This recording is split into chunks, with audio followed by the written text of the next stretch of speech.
방금 읽은 말씀 중심으로 하나님이 꿈꾸시는 예배 나도 드릴래요 라는 제목으로 말씀을 전하도록 할게요.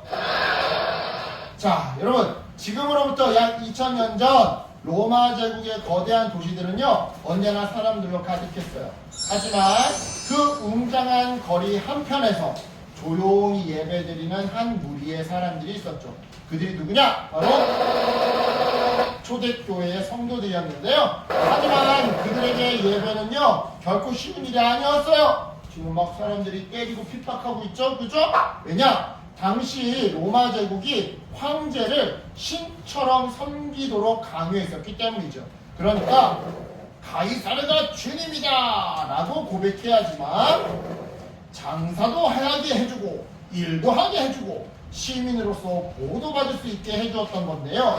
그럼에도 불구하고 초대교회 성도들은요 그 어느 누구도 이 고백을 절대로 말하지 않았더랬어요. 왜냐? 초대교회 성도들에게, 그러니까 기독교인들에게 있어 주님은 오직 누구? 바로 예수 그리스도 한 분이거든요.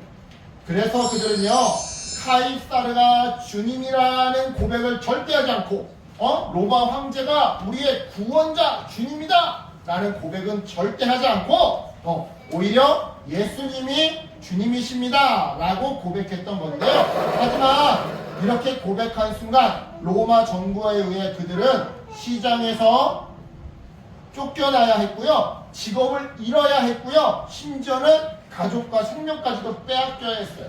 그러니까 그 고백을 하지 않으면 어떻게 되는 거야? 장사를 못해? 야, 너 로마 황제 숭배도 안 하면서 어디 여기서 장사하려고 그래? 너 로마 황제 숭배하지도 않으면서 어디 여기서 일하려고 그래? 그러니까 먹고 살 길이 없잖아. 그러니까 굶어 죽을 위기에 처해진다 이 말이지.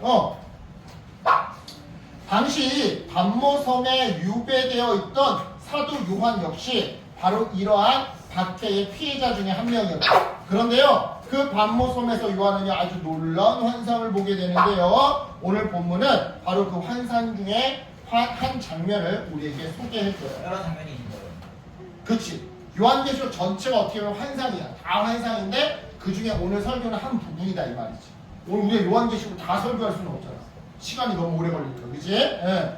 자, 오늘 본문은 바로 그 환상 중에 한 장면을 우리에게 소개해줘요. 그렇다면 그 환상의 내용은 무엇이었는지 우리 본문 속으로 한번 들어가 볼게요. 자, 요한은요 눈앞에 펼쳐진 환상에 숨이 멎을 것만 같았어요. 왜냐?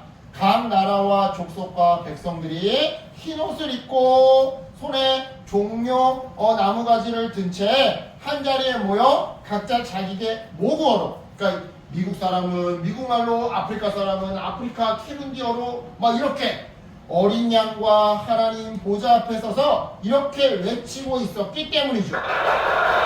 구원하시니 보좌에 앉으신 우리 하나님과 어린 양에게 있도다.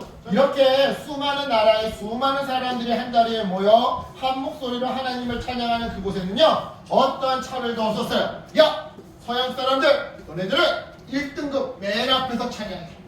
너네 흑인, 너네들은 그다음 아시아, 너네는 저기 끝자리에 하나님이 보일랑 말랑은 저 끝자리에 가서 예배드려. 이러지 않았다 이 말이야. 어떠한 차별도 없었어. 어떤 차별도. 나라가 달라도, 피부색이 달라도, 말하는 언어가 달라도 상관없이 모두가 한 마음 한 뜻이 되어서 하나님을 향해 마음껏 찬양했죠. 뿐만 아니에요. 천사들과 장로들과 내 생물도 엎드려 하나님께 이렇게 예배했는데요. 아멘. 찬송과 영광과 지혜와 감사와 존귀와 능력과 힘이 우리 하나님께 세세토록 있을지어다. 여러분, 이것이 바로 하나님이 꿈꾸시는 예배였어요. 즉 하나님은요 유배지에서 힘든 시간을 보내고 있던 요한에게 찾아가 하나님이 원하시는 꿈이 무엇인지를 환상으로 보여주시고, 그래서 마치 로마 정부에 하나님이 패배하신 것 같은 느낌을 갖고 있는, 그래서 내가 이 반모섬에 유배를 온 거라고, 하나님이 로마 정부에 졌으니까 내가 이렇게 유배 와서 고생하고 있다라는 생각을 가질지도 모르는 그 요한에게 그게 아니라고. 궁극적으로 보자면 하나님은 지금도 조금씩 승리하고 계시고 나중에는 최종 승리를 얻으실 거라는 바로 그 비전을 보여주시사 요한을 위로하시고 또한 희망을 주셨더라 이 말이죠.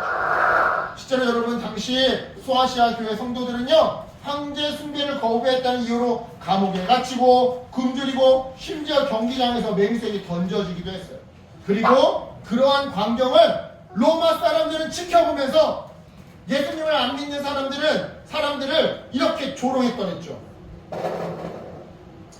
너희가 주님이라고 믿는 그 예수가 너희를 구원해주나 봐라. 안 구해줄걸. 이런 고난 속에서 요한이 본 환상은요 요한을 비롯한 소아시아 교회들에게 큰 위로가 되었어요. 얘들아, 지금은 우리가 핍박받고 있지만 결국 우리는 하늘에서 수많은 무리들과 함께 하나님께 승리의 예배를, 승리의 찬양을 드릴 것이다. 하나님은 환상을 통해 요한과 초대교회 성도들이 이렇게 말씀하셨던 거예요. 하미나, 끝까지 믿음을 지켜라. 너희가 이기면 영원한 예배에 참여하게 될 것이란다. 그래요 여러분, 하나님이 꿈꾸시는 예배는요 단순히 예배당에 앉아서 드리는 예배만을 의미하지 않아요. 오늘 본 것처럼 첫째, 어떠한 고난과 유혹 속에서도 하나님만을 마음 다해 사랑하고 어린 양 예수님만을 구주로 고백하며 살아가는 우리의 일상생활이야말로 참된 예배예요. 동시에 둘째로, 그러한 삶을 한 주 동안 열심히 살다가 일요일에 함께 모여서, 하민아 언제 모여서? 일요일에 함께 모여서 지난 한 주 동안 내가 세상과 타협하지 않기 위해서 노력했던 그 고생을 하나님께 위로받고 새 희망을 받기 위해 정말 뜨겁게 찬양하는 것이 진정한 예배이죠. 이런 관점에서 봤을 때 우리는 때때로, 아니 너무 자주 예배를, 특히 찬양 시간을 너무 형식적으로 대충 드릴 때가 너무 많아. 오늘 본문처럼 그치? 그래서 찬양을 부르면서 핸드폰을 본다거나 귀찮아하면서 억지로 입만 뻥긋뻥긋 한다거나 아예 눈을 감고 있는 경우가 자주 있더라는 거죠. 하지만 명심하세요. 이런 예배는요 하나님을 무시하는 예배예요. 이런 예배에 하나님의 위로와 비전과 희망은 절대 임하지 않아요. 즉 하나님은요 우리의 마음 깊은 곳에서 우러나오는 예배를 기뻐하셔서 그러한 예배를 드릴 때 위로와 비전과 희망을 주시더라 이 말이죠. 그런 의미에서 여러분, 학교에서, 가정에서 어떠한 고난과 유혹이 닥쳐온다 하더라도 오직 예수님만을 믿으면서 예수님의 말씀대로 살아갔으면 좋겠어요.